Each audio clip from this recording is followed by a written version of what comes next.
Hi there, and welcome to the Curious Collective podcast, conversations designed for the conscious community to bring awareness to those holistic practices that help us live our best life.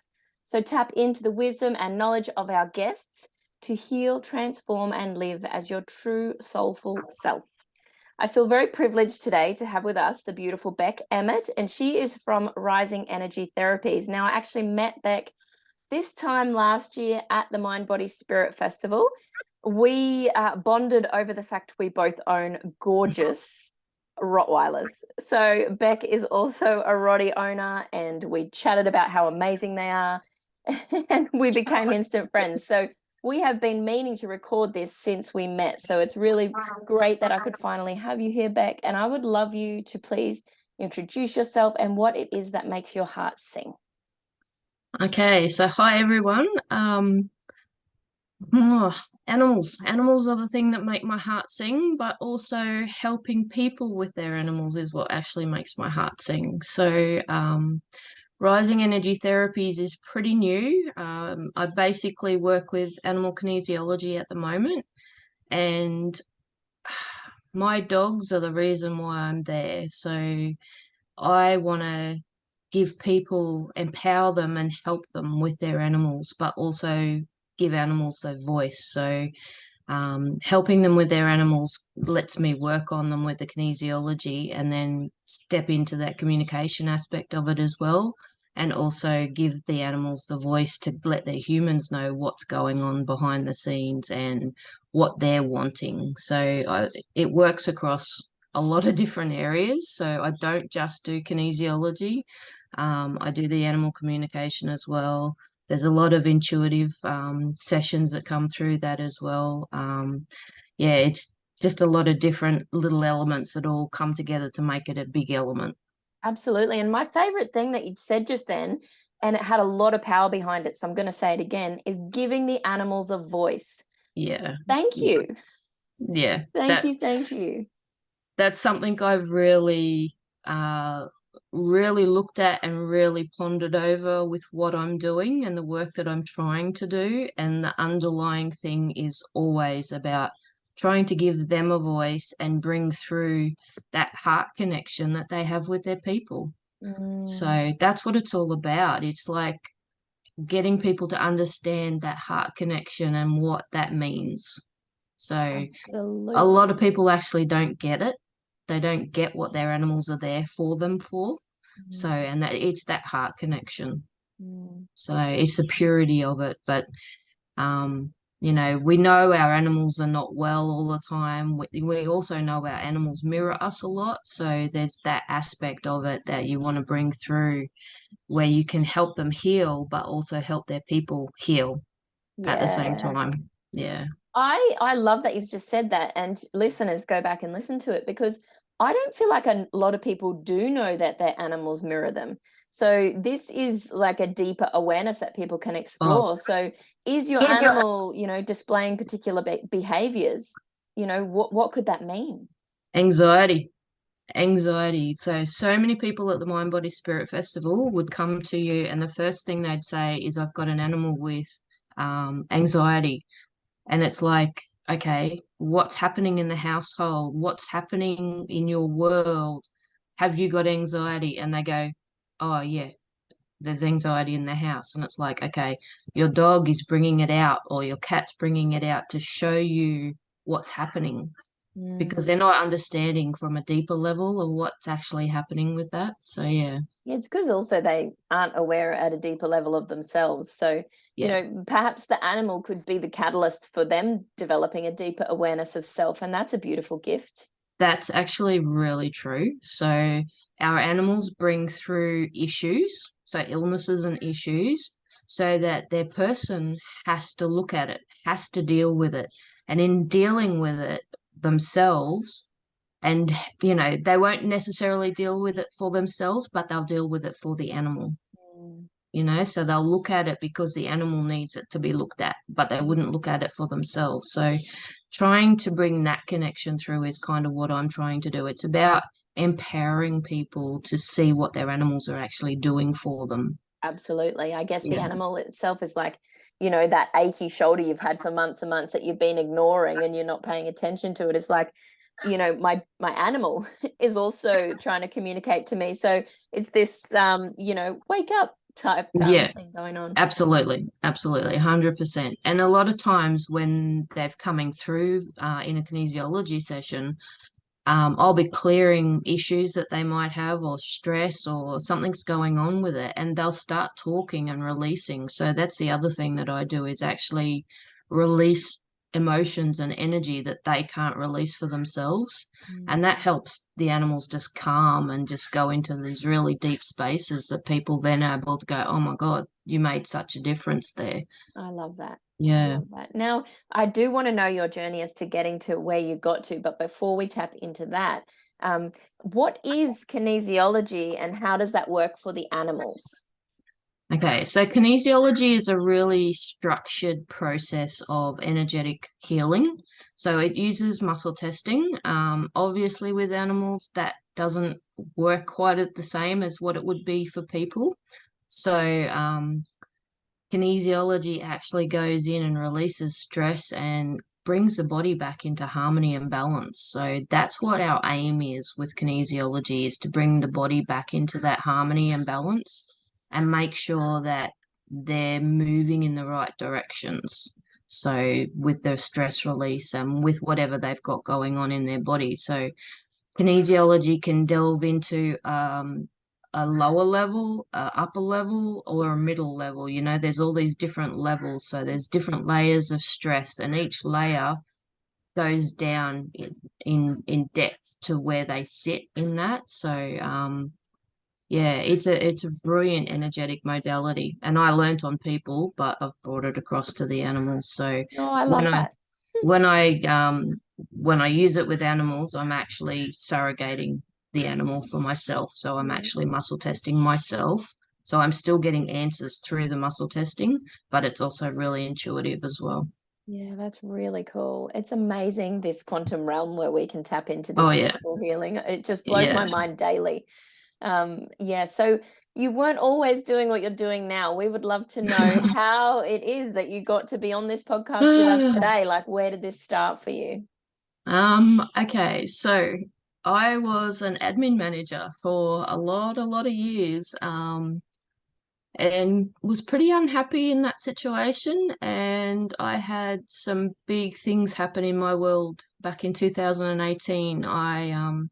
My dad died, and then a week later, I lost my first Roddy. Mm. And she was my heart dog. Mm. And in that process, I had her walking beside me for 3 weeks straight after she passed away, and I thought I was going crazy. So that was pretty full on. So Minnie was with me and started directing me to where I needed to go. And I already knew I needed to get out of the work that I was in because it was soul destroying. Mhm. Um, and I'd been looking at kinesiology online for animals, and I jumped into that and went, oh, I'll try that. That'll work. I got into it and I went, it just doesn't make sense. I actually need to do this on people before I can bring it through the way I wanted to with the animals. So I had a course that kept popping up in my feed in Facebook. As it does. Yeah. And I actually went to a chiropractor one day, and he's really intuitive. And he walked out after our session and then popped his head back in the door and said, you're going to make a brilliant kinesiologist. And I just looked at him and said, why did you say that? He had no idea. So it was the next weekend Another after that confirmation. I went and started the course. So yeah, Mm. that's how I Thank you, got into Minnie. it. I know. She did so many things for me, and I'm like, oh my God. She's Mm. the reason the business is the way it is at the moment. So yeah, so she's still directing things. So she directs things from behind the scenes a lot. Yeah, that's beautiful. Yeah. And with that beautiful loving heart energy, and you would have needed that as well, because the grief of two losses so close together would have just been, you know, shaking things up a lot in the heart space. Yeah, it was really intense. So, and I had my other dog at home grieving, and No. I watched her grieve, whereas I kind of shut down. Mhm. But I watched her grieve and thought, I can't stay in the space I'm in. I've got to help her. So that was another thing to get me moving Do forward you in the feel right like as well direction. she was helping you to try and process some of the grief? Dogs are amazing. Absolutely. Absolutely. Little Yeah. transmuters of energy. Oh yeah. Yeah. She was okay because we got her another dog, another Roddy, probably about 4 or 5 months later. Mm. So she came out of it then, but it took her a while. So yeah, but it was really what interesting watching her grief process alongside of my grief process as well. So that was really fascinating. Yeah, So yeah, absolutely. And all going through it together, growing through it together.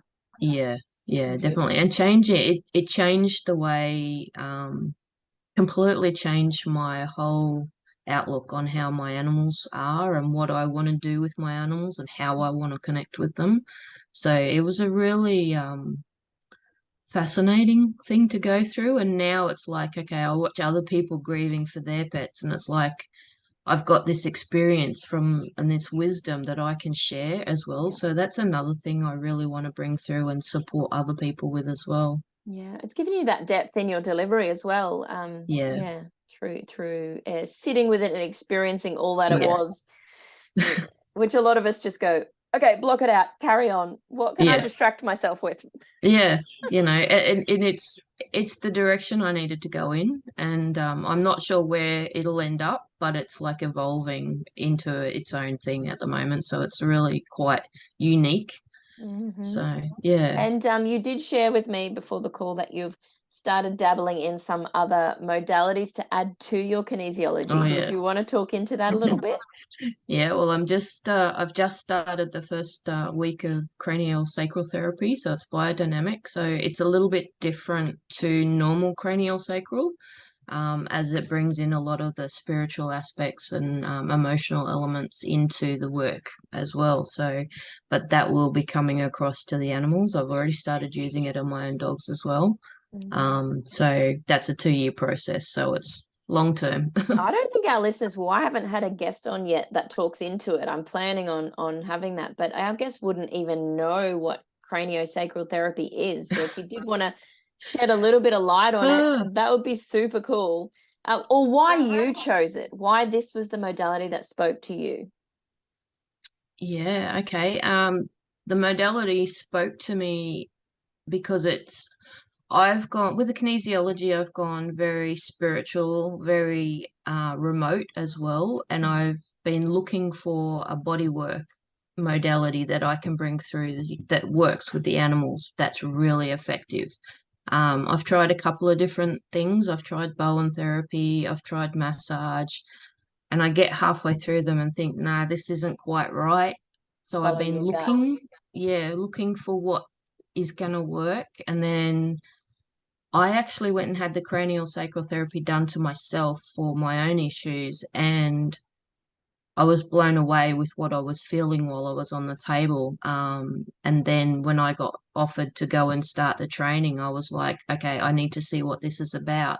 But while I was getting my own sessions done, the guy doing the training actually said to me, you know, you can use this on animals. And I just burst into tears and went, oh, this is it. This is what I'm Mm, looking for. you knew. So yeah, I jumped in to it, and the first week so far is it's the basics of getting into the handholds and moving the energy of the spinal fluid. So you're actually working with the spinal fluid, the cerebrospinal fluid up and down the body. So yeah, it's Ooh. pretty fascinating. And it's something you have to learn to feel. So you've Hmm. really got to be in a heart space to be able to do it. Mm. If you're not in a heart space, it's really difficult. So having that learning is going to come into everything that I do with the So animals as good. well. And it's one of those modalities you have to physically embody to Yep. be able to practice. And I love that because a lot of people, I feel, and this is the world according to Kate here, they go and they do this course. I'm going to do this, go and do it. But they don't actually embody the work that they're No. doing. And then they crack on and try and go out there and deliver it to people. It's like, but you didn't do it. No, and that's the whole thing about me having the treatment first before like I had 5 sessions before I even jumped into the Mm, coursework, so I knew that there was things shifting for myself. And I actually came home after the first couple days and tried it on my dogs and saw an immediate result and just went, oh my God, okay, this is something I want to follow up with. So at the moment, again, I'm learning on people, but I will eventually bring that through into the animals and be able to offer it. I'm so excited. And guess what? We will be having listeners, Beck Emmett, on for part 2 in like 6 to 12 months to talk more about Yeah, craniosacral yeah, Oh, how cool. I'm so excited for you, Beck, and I look forward to see where this yeah. takes you. Well, that's the whole idea behind the name of my business is it's Rising Energy Therapies Yeah. because I always knew there was never going to be one modality. It's going to be multiple that I will bring through, and it'll be really unique because I'll cross different areas that need to be crossed. So Yeah. I don't have a problem with that. And I feel for you as well. This is you'll study those modalities, but you're going to meld them into something that's so Mm, unique. It's actually something you've created yourself, and that's a beautiful yeah, thing. You yeah. know, I also, well, according to Kate again, I'm on a rant now. It's so hard to label us these multifaceted beings that we are when we've got all these different modalities that we use and weave Yeah. together. It's like, I don't have a label. It's like, what is it that you do? I help people and you help animals. Like, we just help people. Yeah, I actually want to help. It's actually really interesting because I say I'm an animal kinesiologist, but it's like it's the people that need the help more than the animals. Mm. So, the animals need the help, but they're wanting to help their people. Yeah, And and that it's comes like, back to your giving them a voice, which I think is so yeah, beautiful. And that's my yeah. biggest takeaway from this podcast already is, let's give our animals a voice. Give them the voice and listen to what comes through. So when I do a session, I actually give a full written report. I work on these guys for like 2 hours, just Mm. downloading stuff and bringing through what they want me to bring through, as well as helping them in a physical sense. Mm. So when the people get those notes, they're actually for the people to integrate Yeah. what's come through for their animals. So it's very different to what other modalities And I do. feel like people are ready for different. We've been stuck in this even Mm, for animals, Western medical system, veterinary yeah, system.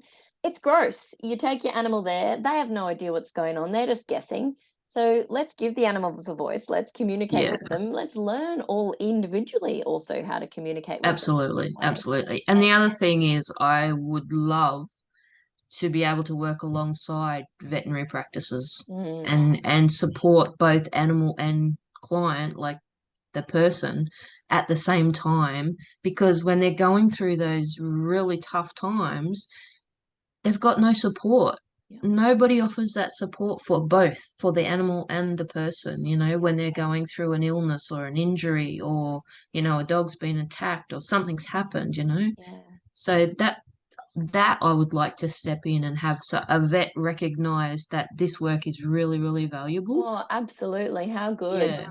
Especially, just holding them emotionally and being able to balance that brings them into a place where they can cope a whole lot better and heal. So, Absolutely. I yeah, love that. That's beautiful wisdom there. And tell me, you work with dogs. Is there other animals that you like to work with? cats, dogs, horses, kangaroos. I've worked on everything. So I haven't actually had a bird, but I have worked on a chicken. Oh, cool. Yeah. So, Just keep adding to the list of animals until you yeah, get there's like shark, octopus. there's no animals that's out of bounds. So they're all there. They're very willing and able, They if want to be heard. yeah, they do. Absolutely. 100%. They want to be heard. They want to be known as that sentient being that they are. Oh, Yeah. I felt that. That was beautiful. Oh, so Beck, tell us if people want to find out more about Rise Energy Therapies, kinesiology, craniosacral therapy, all the beautiful magic that you do Hmm. to enable them to give their animal a voice, Yep. what advice do you have for them? Look on my website. as a start. So it's www.risingenergytherapies.com.au. So there's a lot of information on there. I've started blogging on there as well. Oh, So yay. there's a few blog posts there, but there will be more coming. So as things come up for me, I tend to write about it and it'll just come out. So I'll put that up as well. So there's one on grief there that I've experienced. And there'll be a few others coming through. Um, Also, just reach out. I'm happy to chat to people. I really want to actually just connect with people and chat to them. If they want to know more information, reach out on Messenger, reach out by text, reach out by phone. I'm available, email, all the information's there. So, and also just know that there's help out there. You know, there is help out there and we can talk and connect. And I'm also the type of person that when I connect with somebody, I'm trying to empower them to have the understanding that they know their animal best. Mm. So if you're feeling something's going on, don't put that away. Bring it out and have a voice and stand up for your animals Trust because your intuition. they need us. They need us. We're their voice, but we need to understand where they're coming from and be their voice. Mm. So, I really want people to understand that animals are just like our kids. If you're a mum, you know when your kid, there's something wrong. Yeah. You know when there's something wrong with your animals. Step up. Step up and be their voice and be their protector and be their champion. Oh, I love that. I love that you just spoke then with so much passion, right? And it Mm, shows that you love the work that you do. And I think that's so beautiful. So, listeners, as always, get curious. As Beck said, there is help out there. You're not yeah, alone in this. Seek it, and explore what's right for you and your pet, and absolutely. continue to be amazing. And it's also, I'm not the type of person that will just hog people. So, if I think somebody else can help you better or you need to see a vet, I'm going to tell you those things. I'm going Yeah. to say, hey, go to this person because they've got the help that you need right now. So I'm really about the animal and what they need, you Yeah, know, it's beautiful. what their people need. So yeah. Yeah. Thank you so much for your time, Beck. It's been amazing That's okay. listening to you and your journey, and I am interested to have you back for part two. So put a pin in Yeah, that one, and I we'll will. we'll pencil it in. Awesome. Sounds great. Thank you. No Bye. worries. Bye.